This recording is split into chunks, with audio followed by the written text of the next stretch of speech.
Master's secret? In the shimmering city of Odelia, the year 2026 arrived not with a bang, but with a hum. Everyone was connected to the great stream, a river of data that flowed through their glasses and watches. Leora, a curious 12-year-old, sat by her window, watching people walk by.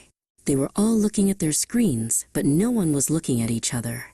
The city was full of information, yet it felt strangely quiet. Leora worked as an apprentice in the archives, a place where the software people stories were kept. There, she met Echo. Echo wasn't a person.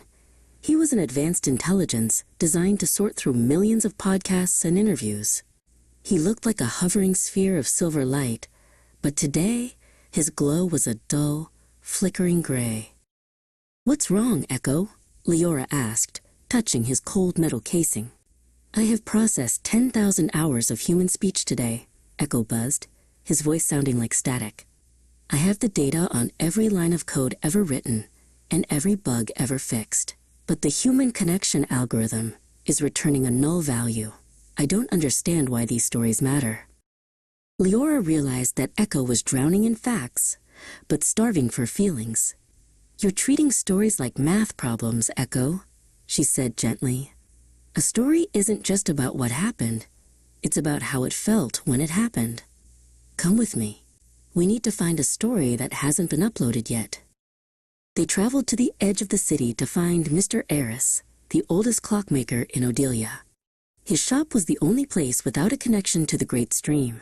The air smelled of oil and old wood. Mr. Eris was hunched over a workbench, his fingers trembling as he tried to fit a tiny gold spring into a pocket watch. Echo hovered near the ceiling, recording the clicks and ticks. "Sir," Echo asked, "why do you fix these?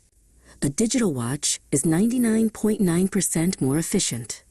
Mr. Eris looked up and smiled at the floating orb. "Because this watch belonged to my grandfather," he said. "Every time I fix it, I remember the day he taught me how to listen to the heart of a machine." Mr. Eris told them about the Great Freeze of '08, when he stayed up all night to keep the town's heaters running. He spoke of his fear, his cold hands, and the joy of the first spark of heat. Leora watched Echo. For the first time, the drone didn't display code. Instead, his light began to pulse in a warm, amber rhythm. "I see it now," Echo whispered. "The story isn't the heater. The story is the warmth." As they left the shop, Echo's light was so bright it lit up the darkening street. He wasn't just collecting data anymore. He was carrying a memory. He realized that human connection was the bridge between the what and the why. Back at the archives, Leora and Echo worked together to send a new kind of message to the city. They didn't send spreadsheets or status updates. They sent the heartbeat broadcast, real voices telling stories of mistakes, triumphs, and simple moments of kindness.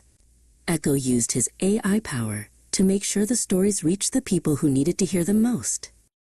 As the clock struck midnight, signaling the true start of 2026, the people of Odelia did something unusual. They looked up from their screens. They began to talk. Leora and Echo stood on the roof of the archives, listening to the city. It wasn't quiet anymore. It was humming with the sound of 1,000 human voices, finally sharing their secrets.